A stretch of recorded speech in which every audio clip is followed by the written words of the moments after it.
여러분들 오늘 우리 성찬 예식 때문에 조금 시간이 갔지만 그러나 여러분들 우리 성찬의 그 감격 감사들을 마음에 새기면서 우리 오늘 주의 말씀을 잠깐 같이 나누도록 하겠습니다. 오늘 제가 여러분과 함께 나누고자 하는 말씀은 인생의 폭풍 가운데 우리와 함께 하시는 우리 하나님에 대한 말씀입니다. 인생을 설명하는 많은 이야기들이 있죠. 인생은 뭐다 그러죠? 마라톤이다라는 말을 하기도 합니다. 또 인생은 나그네다라는 말을 하기도 하죠. 이 노래를 불렀던 우리 유명한 배우가 여러분들 얼마 전에 세상을 떠나기도 했습니다. 하지만 망망대해를 항해하는 배만큼 인생을 잘 표현하는 말은 없습니다. 그것도 평탄한 배가 아니라 폭풍 가운데 항해하는 배입니다. 끝도 없는 바다 한가운데서 폭풍을 만나 이리저리 흔들리는 그 배와 같이 인생은 두렵고 어려운 길을 걸어가야만 합니다. 인생은 잔잔한 바다 위에 그리고 우아하게 돛을 펴고 그렇게 달려가는 요트가 아닙니다. 이 세상 누구도 바람 한 점 없는 평탄한 인생의 길을 걸어갈 수는 없습니다. 처음에는 잔잔한 파도 같아도요, 어느 순간 배를 뒤집어 놓을 것 같은 그러한 폭풍을 만나게 되는 것을 우리는 인생이라고 부릅니다. 만약 우리가 이 어려운 인생의 항해 가운데 있다면요, 우리는 어떻게 이 항해를 계속해야 될까요? 만약 내가 그 폭풍 가운데 있다면, 그리고 내가 어디로 가야 될지 그 방향조차 잡을 수가 없다면, 그때 오늘 제가 여러분과 함께하는 이 말씀이 여러분의 길이 되어주고 빛이 되어줄 것임을 믿습니다. 오늘날 예수님께서 제자들과 함께 배를 타고 바다를 건너가시게 되었습니다. 주님께서 거라사인이라는 지방으로 가셔서 복음을 전하기를 원하셨습니다. 그래서 여러분들 제자들과 함께 배를 타셨습니다. 우리가 35절을 보면 이렇게 이야기하고 있습니다. 그날 저물 때 제자들에게 이르시되 우리가 저편으로 건너가자 하시니. 여러분, 그 시간은요, 어떤 때였다고요? 해가 저물 때였습니다. 보통 날이 저물면요, 배사람들은 배를 잘 띄우지를 않습니다. 지금처럼 큰 배가 아니잖아요. 그리고 무슨 기상 관측이 좋아서 여러분들 폭풍과 바람을 알 수 있었던 때가 아닙니다. GPS가 있었던 때가 아니죠. 그렇기 때문에 여러분들 배사람들은 저녁에는 배를 띄우지 않습니다. 그거는 대단히 위험한 일이었습니다. 그럼에도 불구하고 예수의 제자들은 왜 이 어두운 밤에 배를 띄웠을까요? 예수님이 가자고 하셨기 때문에 예수님을 믿고 그리고 예수님에 순종하여서 그들이 그 배를 띄웠던 것일까요? 근데 나중 우리가 폭풍 가운데 제자들의 반응을 생각해 보면 그런 것 같지 않습니다. 여러분, 이 예수의 제자들이 배를 띄운 것은요, 예수님을 의지한 게 아니에요. 자기의 능력과 자기의 지식과 자기의 경험을 의지했기 때문에 그렇습니다. 여러분, 예수의 제자들 가운데 많은 이들의 직업이 무엇이었어요? 어부였죠. 베드로, 안드레, 야고보, 요한, 우리가 잘 아는 사람만 해도 여러분들 이 네 사람이 여러분들 오랫동안 바다에서 잔뼈가 굵은 어부들이었습니다. 그러니 걱정하지 않았습니다. 그들의 감이나 그들의 경험으로 생각해 봤을 때 지금 배를 띄워도 아무런 문제가 없을 것이라고 생각했습니다. 그런데 문제는요, 항상 거기서부터 시작되기 마련이에요. 사랑하는 성도 여러분, 우리의 인생의 어려움은 언제 찾아옵니까? 여러분, 내가 내 삶의 주인이라 여길 때 인생의 문제가 시작되는 거예요. 성도는 내 힘과 내 능력을 의지하며 살아서는 안 됩니다. 세상의 모든 것을 가진 것처럼 보이는 이들도요, 한순간에 넘어지는 것이 인생입니다. 세상은 자기를 믿으라라고 가르치죠. 세상은 내가 세상의 중심이라고 그렇게 말합니다. 내게 유익이 되지 않으면 그것은 좋은 것이 아니라고 말합니다. 물론 우리가 긍정적이고 진취적으로 살아가는 것이 나쁜 것은 아니에요. 하지만 하나님이 없는 내 중심의 삶은 결국 인생을 교만하게 만들고 인생을 무너뜨리는 것을 여러분 아셔야만 합니다. 잠언 18장 12절은 이렇게 얘기하죠. 사람의 마음의 교만은 멸망의 선봉이요 겸손은 존귀의 길잡이니라. 왜 교만이 멸망의 선봉일까요? 교만은요, 하나님을 바라보지 못하게 합니다. 우리가 믿음에서 가장 많이 넘어지는 것이 무엇입니까? 교만이에요. 내가 이 정도 섰으니까, 내가 이 정도 직분을 받았으니까, 내가 이 정도 믿음의 헌신을 하니까, 내가 이 정도 충성하니까, 여러분, 영적인 교만이 우리를 무너뜨리는 것이죠. 교만은요, 하나님을 보지 못하게 만들어요. 교만은요, 다른 사람을 보지 못하게 합니다. 교만은 다른 이들의 눈물과 아픔을 이해할 수 없게 만들어요. 그게 바로 교만이에요. 교만했던 베드로가 어떻게 되었습니까? 주님이 잡히시던 날 밤 그는 완전히 무너졌어요. 그렇게 자신만만했던 교만했던 베드로는 실패했어요. 하지만 겸손하고 온유했던 베드로는요, 세상을 바꾸었습니다. 교만했던 베드로는 십자가를 버리고 예수를 부인하고 도망갔지만요, 겸손했던 베드로는요, 끝까지 예수를 붙들고 그리고 결국은 십자가에 못 박혀 순교의 자리까지 섰습니다. 여러분, 사랑하는 성도 여러분, 내 삶의 주인은 내가 아니라 오직 예수 그리스도라는 이 믿음의 고백을 붙들고 살아가시기를 우리 주의 이름으로 축원합니다. 여러분들 벌써 지치신 것 같아요. 네? 성찬하고 나니까 여러분들 좀 활짝 피시고요, 저에게 집중하시기를 바랍니다. 그래봤자 여러분들 5분 더 길어지는 겁니다. 시계 보지 마시고요. 그 다음을 한번 볼까요? 예수님을 배에 태우고 바다를 건너가기 시작했습니다. 한동안 문제가 없었습니다. 바다는 잔잔했고요, 항해는 순조로웠습니다. 아마도 어부였던 베드로나 요한은 이렇게 얘기했겠죠. 거 봐라, 내 말을 들으니까 아무런 문제가 없지 않느냐, 내가 문제 없다고 얘기하지 않았느냐 라며 으스댔을지도 모르겠습니다. 그런데 바다 한가운데 이르러 갑자기 광풍이 밀어닥치기 시작합니다. 37절을 보면요, 이렇게 기록하고 있습니다. 큰 광풍이 일어나며 물결이 배에 부딪혀 들어와 배에 가득하게 되었더라. 인생의 고난은요, 갑자기 밀려오게 마련이에요. 항해 중에 폭풍이 칠 것을 알면 누가 그 배를 띄울까요? 누가 그 배에 탈까요? 여러분, 그런데 여러분, 우리는 알지 못합니다. 출발은 평탄하죠. 그리고 순풍도 일어납니다. 그래서 아무런 문제가 없는 것처럼 보여요. 그런데 어느 순간 말 그대로 광풍이 밀어닥치기 시작합니다. 저는 기독신문이나 혹은 성도 잡지에서 성도들의 간증을 읽게 될 때가 있어요. 그들도요, 꼭 그러했어요. 승승장구했습니다. 모든 것이 평탄합니다. 하는 것마다 잘 됐습니다.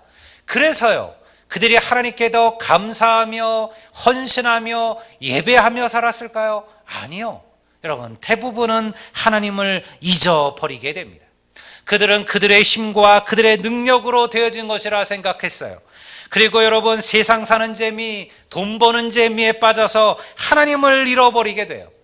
그리고 여러분, 어느 순간 광풍이 그들의 삶에 밀어닥치기 시작해요. 여러분, 이것이 간증하는 이들의 비슷한 이야기예요. 그리고 그 광풍을 이겨보려고 온갖 노력과 힘을 다 기울여요. 그리고 모든 것이 무력하고 여러분들 할 수 없음을 깨닫게 되는 그 순간, 비로소 다시 하나님을 찾게 되는 거예요. 우리가 오늘 읽은 본문도 비슷합니다. 아마도 이 제자들이 나중에 간증을 했다면 동일하게 이야기했을 것입니다. 그 잔잔한 바다에 광풍이 밀려왔어요. 큰 바람에 의하여 배가 요동치기 시작했습니다. 엄청난 파도들이 배 안으로 몰려 들어왔어요. 배 안에 물이 차기 시작했습니다. 여러분, 그리고 파도에 부닥친 배는요, 곧 뒤집힐 것 같았어요. 여러분, 이 광경을 머릿속에 그려 보십시오.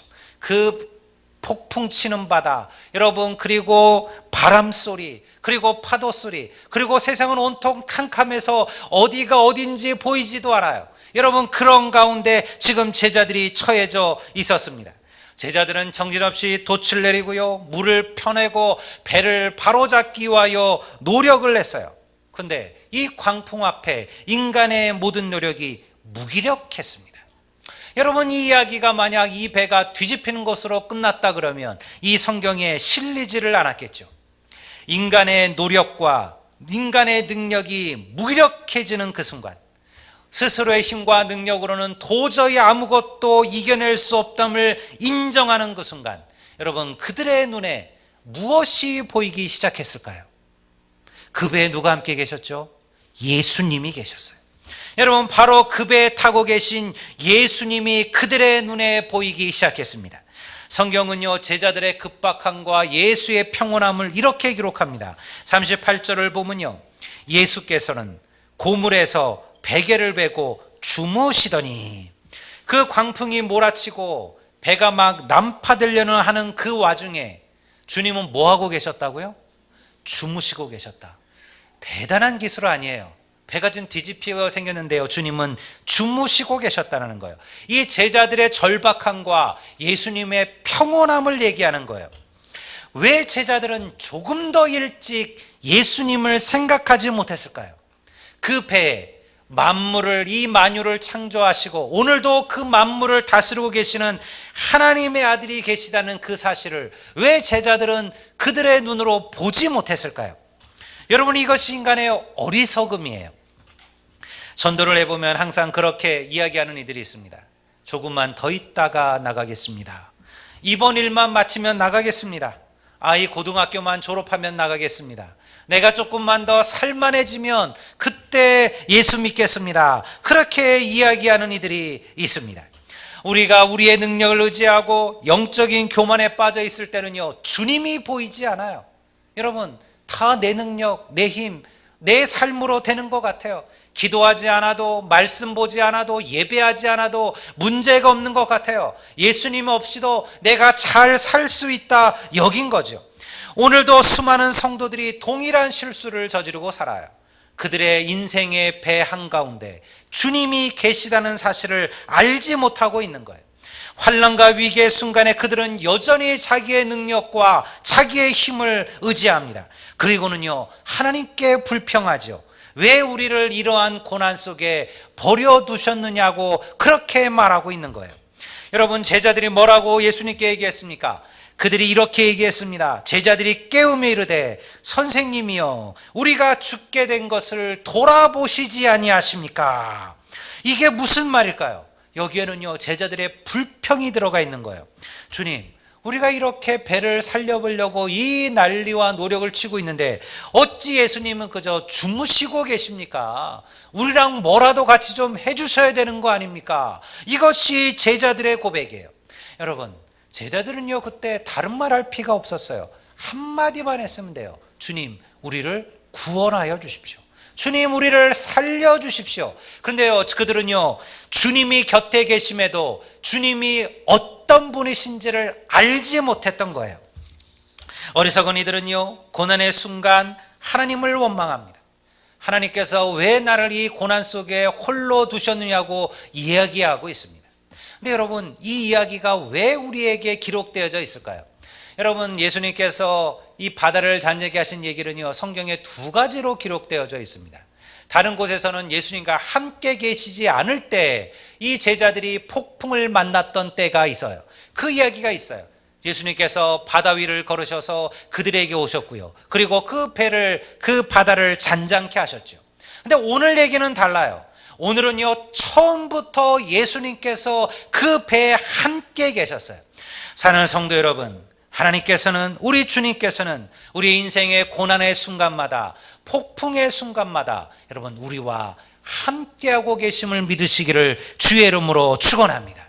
믿음을 가지고 하나님을 찾는 자들에게는 여러분, 구원과 축복을 베푸실 준비가 되어져 있다는 거예요.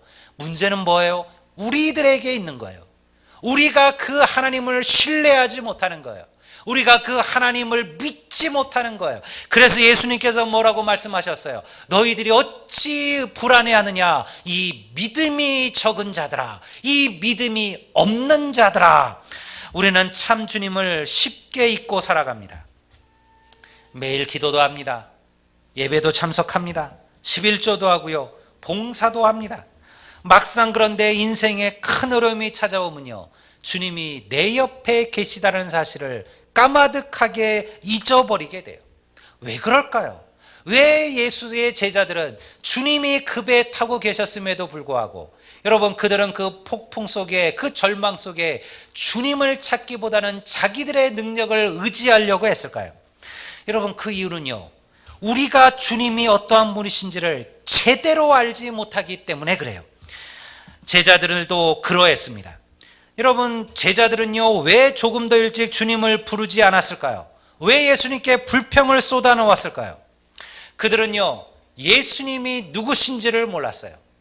그들에게 예수님은 위대한 랍비였습니다. 그들에게 예수님은요, 위대한 기적도 행하시는 분이었습니다. 위대한 선지자였어요. 하지만 여러분 그들은요, 예수님이 곧 하나님이시요 하나님의 아들이시요, 그리고 그들이 그렇게 기다려왔던 바로 그 메시아라는 것을 여전히 모르고 있었다라는 거예요. 그들은 예수님께서 설마 바람과 파도마저 잔잔케 하실 그러한 분이심을 그들은 믿지 못했다라는 거예요. 여러분 41절을 한번 읽어보십시오. 그들이 뭐라고 이야기하고 있습니까? 예수님이 행하신 기적을 본 그들의 반응이에요. 그들이 이렇게 얘기합니다.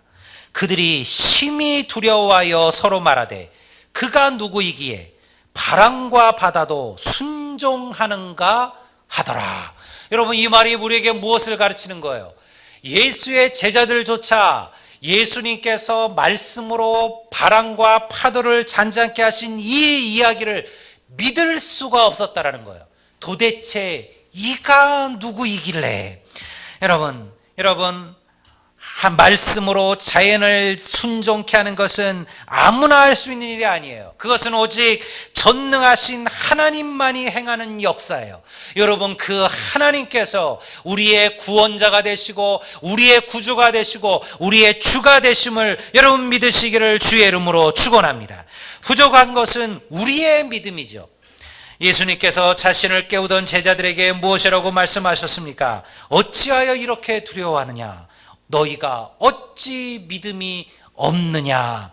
우리의 염려와 걱정과 근심은 하나님께서 우리와 함께 계시다는 이 사실을 모르기 때문에 그렇습니다. 우리의 불안과 두려움은요, 그 하나님께서 말씀으로 세상을 움직이시는 능치 못할 하나님이시라는 것을 우리가 알지 못하기 때문에 그렇습니다. 폭풍치는 바다가, 폭풍치는 인생이 두렵지 않은 이들은 없습니다. 여러분 지금 편안해 보여도 언제 인생의 폭풍이 몰려올지를 우리는 다 알지 못합니다. 여러분 저 역시 두렵죠. 저도 여러분 이 목회를, 이 아들레안 교회를 제가 잘 목회할 수 있을지 두렵고 걱정되기도 합니다. 여러분 저도 제 아이들 때문에 때로는 걱정합니다. 그 아이들이 스스로 길들을 잘 찾아갈 수 있을지 사실은 염려하고 걱정하죠. 여러분 아주 어렵고 힘들게 살아가는 선배 목회자들도 있습니다. 물질의 어려움으로 혹은 육신의 연약함으로 여러분 고통 속에 살아가는 그런 이들을 볼 때 여러분 저 역시 걱정하며 염려하기도 합니다. 멀리 떨어져 있는 노쇠한 양가의 부모님들요, 제가 그들을 돌아보지 못하기 때문에 여러분 걱정하기도 합니다. 그런데 여러분들 저는요 매 순간 두려움 속에서도 담대합니다. 하나님이 저와 함께 계심을 믿기 때문인 줄로 믿습니다. 여러분 제 부모님들이 그러한 믿음으로 살았고요, 제가 그러한 믿음으로 살고 있으며 여러분 제 자녀들도 그렇게 살아가게 될 것입니다. 여러분들도 이 믿음을 붙드시기를 주의 이름으로 축원합니다. 우리에게 부족한 것은 물질도 사람도 아니에요. 이미 전능하신 하나님께서 우리와 함께하고 계십니다. 그저 우리는 믿음으로 주님께 나아가시기만 하면 됩니다. 흔들리는 그 바다, 그 흔들리는 폭풍치는 인생의 배 가운데 있을지라도 여러분 두려워하지 마십시오. 여러분 그곳에 우리 주님이 우리와 함께하고 계심을 믿습니다. 그저 겸손히 주님을 바라보십시오. 기도로 하나님 앞에 나아가십시오. 예배로 주의 은혜를 구하십시오. 그 어떤 인생의 폭풍과 바람이라도 주님은 능히 잔잔케 하시고 우리를 안전한 항구로 우리를 인도하여 주실 것입니다. 이 하나님과 더불어 위대한 인생의 항해를 계속하시는 우리 아델리안 교회 우리 모든 성도들이 되시기를 우리 주님의 이름으로 축원합니다. 우리 다 같이 자리에서 일어나시겠습니다.